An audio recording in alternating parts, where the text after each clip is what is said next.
Hello tout le monde, on se retrouve pour une nouvelle vidéo du calendrier de l'Avent spécial Love et couple. Aujourd'hui, nous allons parler de communication en couple et j'aimerais vraiment t'apporter des éclaircissements là-dessus pour pouvoir t'aider à level up dans ta manière de communiquer avec l'autre. Donc installe-toi bien confortablement. On est parti. Tout d'abord, il faut partir du fait que communiquer, ça demande une vraie compétence parce que communiquer, ça passe par tellement de filtres différents que ça peut vite devenir le téléphone arabe et on comprend mieux pourquoi les malentendus sont quasiment inévitables. Finalement, une communication efficace, c'est le moment où tu trouves un certain équilibre entre ce que tu veux que l'autre comprenne et comment tu peux le faire comprendre. Et pour ça, je dois partir avec l'intention de vouloir réussir une entente mutuelle pour le bien des deux parties, surtout dans une relation amoureuse. Généralement, je viens pas avec une intention de te détruire, je viens plutôt avec une intention de faire en sorte qu'on puisse se comprendre. Donc déjà, mon postulat de départ va déjà déterminer la manière dont je vais te communiquer les choses. Si je viens pour en découdre et que j'oublie qu'en fait, mon but premier, c'est de convenir à une entente mutuelle, eh bien,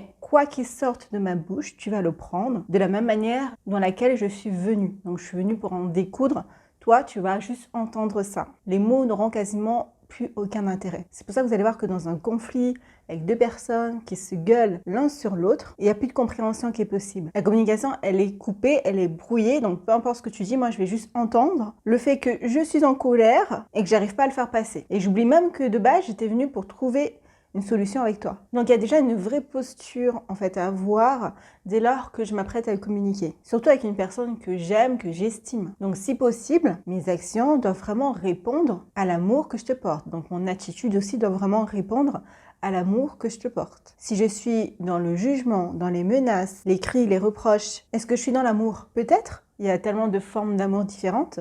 Mais quoi qu'il en soit, je ne suis pas dans un amour qui m'amène de l'équilibre et de la paix. Au contraire, je rentre dans quelque chose qui m'amène de la fatigue mentale, de la tristesse, de la colère, etc. Donc c'est tout ce que vous ne voulez pas. Donc déjà, première règle, quand je m'adresse à l'autre, je dois faire en sorte de m'adresser avec amour. Deuxième chose, on entend souvent parler de communication non violente. Donc c'est super chouette comme concept, ça permet en fait de se replacer en tant que personne, de parler à la première personne et donc de ne pas être directement dans l'attaque en disant tu fais pas ci, tu fais pas ça, mais plutôt je me sens comme ci, je me sens comme ça, est-ce qu'on peut trouver une solution? Donc j'aime bien l'idée de la communication non violente, mais j'aimerais vous initier à une toute autre façon de communiquer. C'est-à-dire qu'au lieu de partir de moi et de mes ressentis, comme la communication non violente peut le suggérer, je vais partir de l'information que je veux que tu aies et de comment tu peux le comprendre. Parce que je vais vous expliquer comment ça se passe de base une communication. Je ressens quelque chose, donc je pense à quelque chose et je vais le transmettre en parole. Toi, ensuite, tu vas réceptionner l'information, l'analyser via ton propre filtre, la comprendre à ta manière et y répondre. Donc vous imaginez tous les filtres qu'il y a quand même dans la communication. Donc là, on va essayer de faire les choses à l'inverse, c'est-à-dire qu'on va partir de quelle information j'ai envie que toi tu aies et on va faire le chemin inverse. Comme ça va revenir sur ok,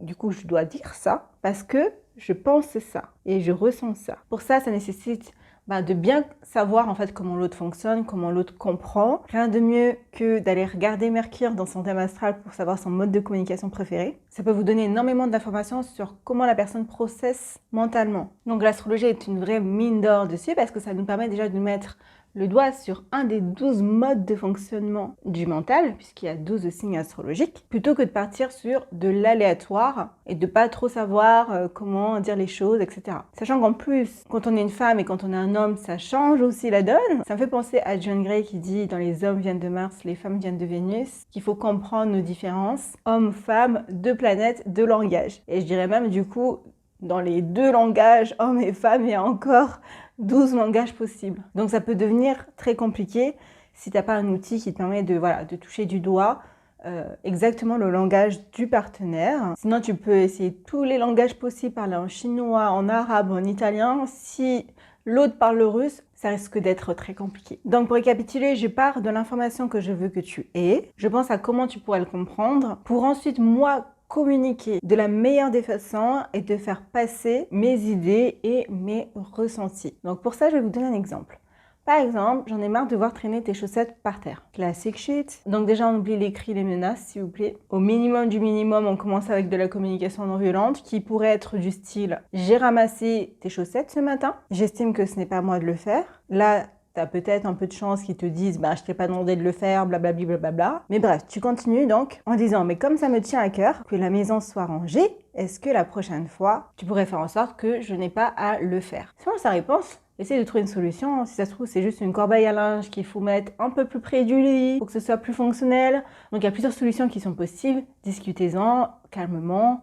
Il n'y a pas mort d'homme, c'est juste une chaussette qui traîne. Deuxième façon de communiquer qui est un peu plus évoluée et plus consciente, dont je vous ai donné les clés tout à l'heure. On va partir du fait que la chambre elle est rangée. Donc, on va dire tu vois, la chambre, elle est toute rangée et propre.